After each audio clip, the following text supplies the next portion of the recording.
특히 민간 쪽에서의 AI 산업이 좋다고 한들 사실 성장은 항상 적응 기간 동안에 고통이 있기 때문에 그거를 빌미로 적응에 대한 것, 밸류에이션에 대한 것들을 회의론으로 또 바꿀 수 있어요. 그게 시장이거든요.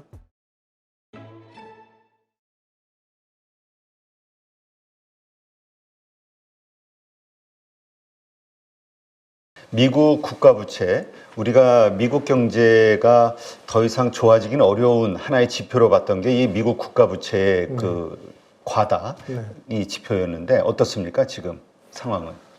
그래서 이 국가 부채가 사실은 이제 사상 최고치를 경신하고 있고, 제가 이제 경제적으로 보는 관점에서는 국가 부채가 많이 늘어나는 부분들이 미국의 예산하고 직결이 되고, 그 예산들은 결국에 흘러 들어가 이제 증시와 금융 투자 시장을 갖다가 메이크업 해주는 돈들로 쓰여지고 있는데, 제가 이제 작년도에 한번 굉장히 위험한 징후가 있었죠. 우리 중소형 상업은행들의 파산. 근데 그때 다행히 은행들이 갖고 있는 돈들로 다 막아줬고, 그러면서 채권 시장이 망가지는 거를 막아줬었습니다. 가장 큰 위기였던 그 위기를 벗어난 지금의 현 상태에서는 이 국가 부채의 디플레이션, 즉 부채가 금액 자체가 완전히 쪼그라들지 않으면 증시도 굉장히 급격하게 하락하기 힘든 구간이 됐다. 왜냐하면은 부채가 있는 만큼 그 부채의 누적 금액만큼 증시와 투자 시장에 받쳐주고 있는 돈들이 굉장히 많다라는 것이거든요.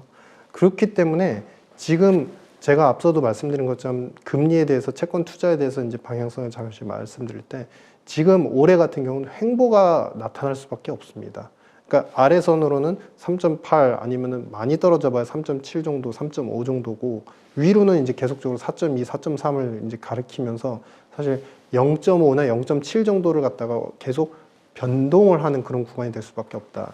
이렇게 채권 금리가 어느 정도 안정화되어 있을 때 당연히 미국의 입장에서는 채권의 그 프라이싱이나 채권의 이제 가격 매기기나 아니면 채권을 갖다가 발행했을 때의 입찰률도 어느 정도 예견이 되기 때문에 이제 상업은행들 입장에서 계속 채권을 살 수요를 만들 수가 있고요. 그리고 두 번째는 이렇게 국가 부채가 많은 상태에서도 이 부채의 디플레이션이라고 하는 문제, 부채가 급격하게 금액이 떨어지는 문제는 오히려 자산의 가격과 그 매도를 부르게 되거든요. 그래서 그런 부분에 이제 입각해서 얘기를 해본다면은 사실은 채권 금리가 횡보하는 게 이들의 입장에서도, 미국의 입장에서도 상당히 유리한 것이고, 그렇기 때문에 채권 금리는 현 상황에서 계속 0.5, 0.6 내외로 계속 변동, 상승, 하락 변동을 올해까지는 할 가능성이 크다. 뭐 이런 생각입니다. 네, 그렇군요. 자, 지금 이 국가 부채가 과다하고 미국과 민주당과 공화당의 어떤 이런 차이, 입장 차이 때문에 지속적인 재정 지출을 할 수 있겠느냐, 미국 정부가. 지금 말씀하셨듯이 이 호황은 어느 정도 뭐 IRA법부터 시작해가지고 여러 가지 그 정부의 재정 지출을 통해서 경기 부양을 끌고 가는 거나 마찬가지잖아요. 네네. 이런 상황이 언제까지 갈 수 있을 것이냐. 네. 정말로 스스로 좋아야 이게 선순환이 되는데 네. 재정 정책이 딱 끊어지는 순간, 줄어드는 순간 어떻게 될 것이냐, 여기에 대한 두려움들이 있거든요. 네. 그게 끊어지면 미국은 모든 패권을 다 잃어버리죠.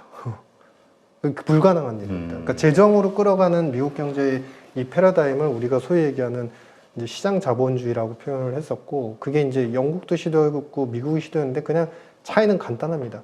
미국의 달러 패권, 달러에 대한 그 수용도나 이제 사용률 자체가 제일 최고이기 때문에 이 시장 자본주의적인 체계를 재정으로서 계속 이끌어갈 수 있었던 것이고요.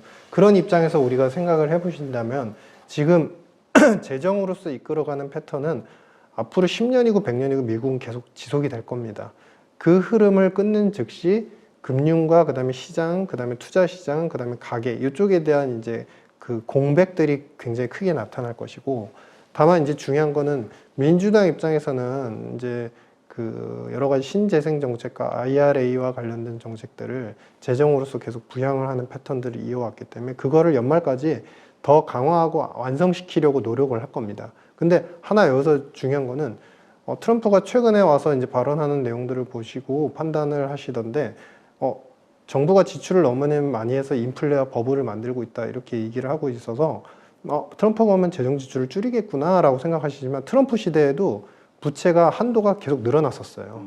경신이 됐었습니다. 원래 예상치 대비해서. 그러니까 트럼프가 와도 또 경신이 될 겁니다. 근데 핵심은 뭐냐면 이렇게 이러한 방향성의 재정 정책을 중간중간에 계속 뒤틀려는 움직임들이 있을 것이고, 그렇게 뒤틀려는 움직임이 있게 되면 사실은 기본적으로 재정 지출의 방향성과 금융시장의 펀딩 시장의 그 방향성은 동시에 이제 같이 가는 패턴인데, 그러면 이제 예를 들어서 법을 그렇게 쉽게 바꾸지 못하더라도 신재생과 관련돼서 트럼프가 강한 공격을 받고, 그런 동시에 트럼프의 어떤 입지나 지지율이 높아지면 신재생에 대한 펀딩들이 계속 이렇게 약화되면서 ETF라든지 관련 상품들에서 돈이 빠져나갈 수 있다는 거죠.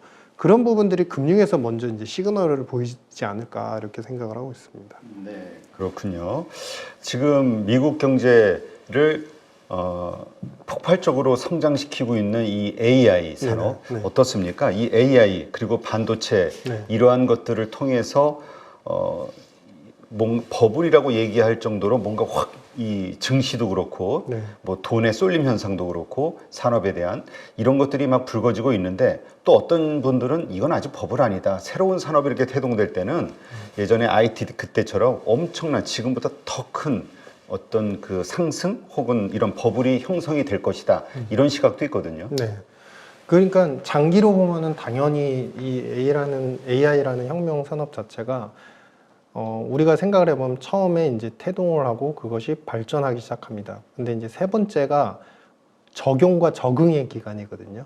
근데 아직 AI 같은 경우는 적용과 적응의 기간이 덜 온 상태입니다. 즉, 우리가 AI 챗GPT를 사용하고는 있지만 그 관련된 앱으로 실질적으로 정보를 찾거나 정보로 AI 기능에 의해서 업데이트되는, 더 효율성이 향상되는 경우는 있지만, 기계와 그리고 산업 생산, 제조업 생산을 하는 데 있어서 AI가 효율성을 더하는 케이스는 아직 적어요. 그래서 과거 그래프를 보시면 우리가 미국이 생산성이 높아지는, 즉 산업혁명이나 아니면 제조업혁명들이 일어나서 80년대, 90년대, 그리고 2000년 초반대, 이때에 산업혁명이 일어났을 때 어떠한 패턴들이 나타나냐면 생산성 지수가 확 높아집니다. 근데 그 구간이 바로 산업에 실제 적용이 되면서, 제가 앞서 말씀드렸던 세 번째 적응 단계, 이 적응이 되면서 비농업 고용이 줄어요.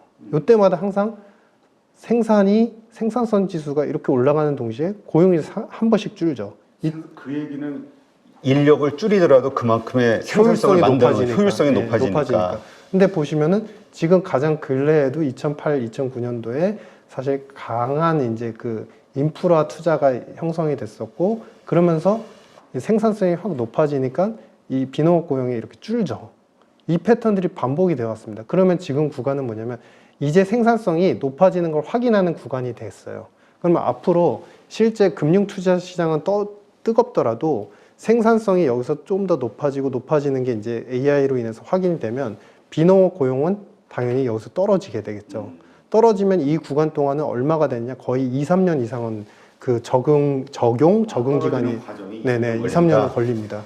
근데 그 구간 동안에 이제 고용이 떨어지면 그러면 그때 돼서 고용이 떨어지니까 미국 경제가 쉽겠네라고 단순하게 생각할 수 있지만, 미국이 어떻습니까? 그 시점이 되면 또다시 비농업 고용이 떨어졌다는 명분과 금리 정상화에 대한 필요성으로 금리를 또 떨어뜨리게 되겠죠. 그러면은 미국 가계 금융 투자에 대한 시장 자체의 심리는 또 좋아지니까 그걸로 메이크업을 해 나가는. 그래서 금리가 높을 땐 재정으로 메이크업을 해주고, 그리고 민간 쪽에서 고용이 좀 안 좋으면 또 금리로 메이크업을 해주면서 멈추지 않는 게임을 계속하고 있는 상태다, 이렇게 보여집니다. 그러니까 이것은 AI를 중심으로 해서 계속 그 관련 산업 여기에 대한 돈의 쏠림은 계속 커져 나갈 수밖에 없다. 네. 지금 이게 끝이 아니다. 그렇죠. 근데 다만 중간에 우리가 확인하는 기간 동안에는 약간의 실제 산업에서는 통증과 고통이 있을 수 있고 노동시장에 그게 영향을 줄 수 있다라는 것이죠. 근데 그런 이야기라면은 뭐라 그럴까요? 그 상황이 발생이 됐을 때 기업들의 입장에서, 그러니까 소비자 입장에서도 일자리를 상실하게 되고, 그러면 그것이 소비가 떨어지게 되는 이유가 되기도 하고 네. 그럴 텐데, 네. 그게 그랬을 때는 미국의 또 다른 재정 정책에서 또 새로운 일자리를 만드는 것들이 나온다라는 이야기인가요? 그렇죠. 그거를 메이크업을 하기 위해서 지금 만들고 있는 이제 재정 정책들이 지금 분기당 보면은 6조 달러 정도씩 계속 나가고 있는데 그게 이제 분기당 6조면은 거의 24조 달러를 매년 풀고 있는 거거든요. 그러면 만약에 차후에 이제 바이든이 될지 트럼프가 될지 모르지만 그 정권을 잡는 대통령의 경우에는 미국 경제가 이만큼 업그레이드 됐고 지금 현재 필요한 돈이 많기 때문에 재정을 갖다가 지출의 규모를 더 또 늘리려고 할 겁니다. 그게 미국 경제를 지탱하는 원동력이기 때문에 그래서 그거를 이제 돈 규모를 갖다가 더 늘리게 되면 비농업 고용이 약간 다운그레이드 되는 부분에 대한 부정을 상쇄를 시키려고 노력을 엄청나게 하겠죠. 그런 구간마다 리스크가 있는데 그것을 재정으로서 계속 펌프업하는 그런 형태가 될 가능성이 크다 이렇게 보여집니다. 네. 자, 그러면 이렇게 정부의 재정 지출이라든가 이런 정부의 재정 확대를 통해서 네.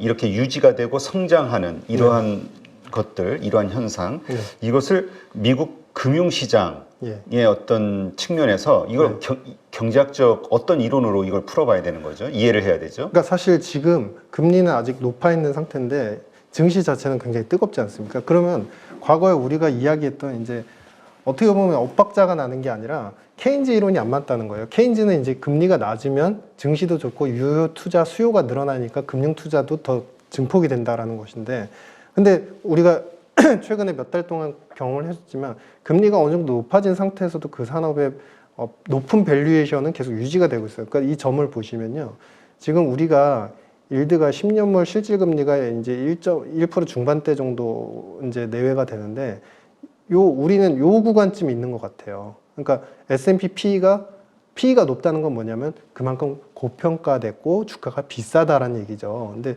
이게 항상 금리와 이 고평가 여부의 지표가 일직선으로 이렇게 비례하지만은 않습니다.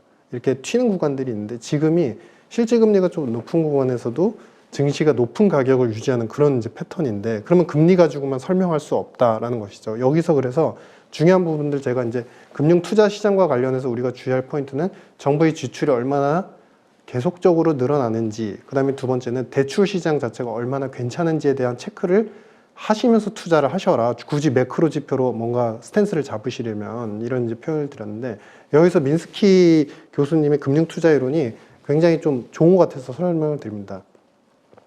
민스키 금융 투자 이론에서는 핵심은 뭐냐면 돈을 빌려주는 사람과 돈을 빌려서 투자를 하는 사람의 심리 게임에 대한 그 표현을 하고 있어요. 즉 쉽게 말씀드리면은 프라이스 금융 자산의 가격이 PI 정도로 이제 평탄화됐을 때는 대출을 OIF라는 사람이 이제 대출을 받으면 새로운 이제 추가 대출을 받아서 투자자가 이제 등장을 하게 되면은 이 새로운 투자자가 등장을 할 때마다 기대 수익, 미래에 대한 기대 수익이 높을 것이야. 앞으로 여기서부터 더 올라갈 거다라고 생각을 하거든요. 그러면서 이제 시장 가격이 계속 오름세를 보입니다. 근데 그럼 무조건 이렇게 돈만 들고 와가지고 투자하면 계속 올라가나요? 그건 절대 아니죠. 시그널링이 있어야 된다는 겁니다. 그 시그널링은 최근에 같은 경우는 뭐냐? 바로 AI 산업이라는 거죠. 근데 그게 이제 올라가다가 어느 만큼 올라가다가 PK는 건 뭐냐면 굉장히 높아진 수준에서 떨어질 때 어떻게 되냐면 추가적으로 어떤 차입자가 돈을 빌려가지고 시장에 뛰어드는데 별로 돈을 못 벌 것 같아요. 마이너스가 날 것 같아요. 그러니까 빌리는데 금리가 5%인데 투자 수익의 기대 수익률은 뭐 2%, 3%도 안 남은 것 같아요. 그러면 이제 자산을 팔기 시작하는데 그때 어떤 사람들, 여기서 투자를 했던, 밑에서 투자를 했던 모든 사람들이 다 팔게 된다는 거죠. 즉, 이게 너무나 이제 당연한 얘기인 것 같지만 행태적으로 금리와 무관하게 빌리는 사람에 대한 부담이 얼마나 지금 괜찮은지, 적은지, 그리고 대출 시장이 계속 올라가는지에 대해서 판단을 하셔야 되고, 그러한 투자 이론으로 민스키의 이제 그 모멘트라는 이 사이클이 나오게 된 겁니다. 그래서 이것을 우리가 이제 굳이 생각해서 표현을 한다면 뭐냐면 앞으로 금융 투자 시장에 있어서도 투자를 하시는 분들의 입장에서는 이 앞으로의 기대 수익, US 스탁에서 골드만삭스에서 이제 표현한 거는 앞으로 이제 기대 수익이 최소 이제 5% 이상이다라고 표현하는데, 이 기대 수익과 두 번째 핵심으로 보셔야 되는 게 정부의 지출, 이 부분들이 꺾이는지에 대한 패턴, 그다음에 마지막 세 번째 가장 핵심이 되겠죠. 이 뱅크론, 대출 시장이 어느 정도에서 평탄화되거나 플랫하거나 아니면 이 금액이 꺾여 나가게 되는지에 대한 이 세 가지 요인을 갖다가 계속 매크로 측면에서 요 세 개만 확인을 하셔도 충분히 투자에 대한 스탠스에서 실수를 하진 않으실 거다. 근데 이것 중에 세 개 중에서 하나라도 네거티브하게 꺾이는 신호가 나오면 그때는 되게 코셔스하게 보셔야 된다, 이런 판단입니다. 그러니까 정부 재정 지출이 됐든 그 은행의 대출 상황이 계속 증가하는 것이 더 좋은 것이다. 네네. 지금 현 상황에서. 평평해지거나 꺾이거나 하면은 안 좋은 시그널로 받아들이자. 네, 맞습니다. 그럴 때는 먼저 우리가 투자의 어떤 비중 이런 것들을 좀 축소해 나가는 걸 고민해 보자. 그렇죠, 맞습니다. 이렇게 이해하면 되겠네요. 맞습니다. 민스키의 이 도표를 보시면은 언제 여기서 끝을 보는지 PK가 언제인지를 사실 모른다는 게 함정이에요. 왜냐하면 계산적으로 이 케인즈와 다르게 적정 가격에 대한 부분들을 민스키 이론에서는 표현을 하지 않고 있거든요. 그러면은 이 PK에서 꺾여 나간 시점에서는 항상 아까 말씀하신 세 개 중에 하나가 꺾이기 시작할 때 이런 행태가 나타납니다. 그러니까 이 매크로 지표들은 설령 다소 후행적이라 하더라도 반드시 확인을 하시면서 좀 투자를 하십사, 이런 생각입니다. 네, 알겠습니다. 그러면 말씀대로라면 정부의 재정 지출, 그 다음에 은행들의 대출 금액의 확장 이런 것이 계속 지속이 된다고 했을 때는 다른 민간 분야 쪽에서의 유동성 이것이 또 금융시장 쪽으로 확 들어온다 이렇게 봐야 되는 건가요? 네, 맞습니다. 정부의 지출과 대출 시장, 그 다음에 그로 인해서 백업되는 유동성들이 설령 경제 지표는 조금 안 좋더라도 금융이 끌어가면서 시장 유동성을 형성해지고 있고, 민스키 금융 투자 이론에서도 무엇을 얘기하냐면 핵심 포인트가 나옵니다. 최근의 상황하고 너무 유사해서 제가 말씀을 드리는데, 이렇게 유동성이 백업이 되면 첫 번째는 제일 좋은 산업에 대한 혹은 투자 시장에 대한 기대 수익이 높아지면서 참여자가 많이 더 들어오게 되고요. 두 번째는 그 시장이 그렇게 좋지 않음에도 불구하고 해당되는 베이스 에셋의 자산 시장도 좋아집니다. 그게 확산이 되는 현상. 지금 주식 가격도 좋지만 민간 채권 시장도 되게 좋고 회사채 시장도 굉장히 좋습니다. 여기에 더불어서 채권, 특히 이제 크레딧물에서 좀 고위험에 대한 그 자산에 대한 투자 수요도 많은 상태니까 확산이 되고 있는 구간이죠. 근데 이 확산을 과하다, 지표로서만 보시고 이것이 과하다, 버블이다라고 판단하기에는 너무나 많은 돈들과 금융을 끌어가고자 하는 미국의 정부의 어떤 의지들이 보이니까 지금은 적정하게 이것을 즐기고 누리시되, 다만 앞서 반복적으로 말씀드리지만 제일 중요한 포인트이기 때문에 다시 한번 강조해드리면, 대출 시장과 정부의 지출에 균열이 가는 신호가 보이면 사실 이렇게 호조스러운 신호, 특히 민간 쪽에서의 AI 산업이 좋다고 한들 사실 성장은 항상 적응 기간 동안에 고통이 있기 때문에 그거를 빌미로 적응에 대한 것, 밸류에이션에 대한 것들을 회의론으로 또 바꿀 수 있어요. 그게 시장이거든요. 지금 너무 좋지만 그 돈들이 빠져나가는 시점에서는 또 반대로 또 변화할 수 있어요. 그래서 장기적인 스탠스에서는 그거를 우리가 좀 확인하면서 가시자라고 이제 정리를 해드리고 싶습니다. 네, 알겠습니다. 네, 이렇게 해서 오늘 유신익 박사님, 이코노미스트 유신익 박사님을 모시고 미국 시장을 중심으로 한 금융 세계 경제 상황을 한번 체크를 해봤습니다. 오늘 좋은 인사이트 고맙습니다. 네, 감사합니다.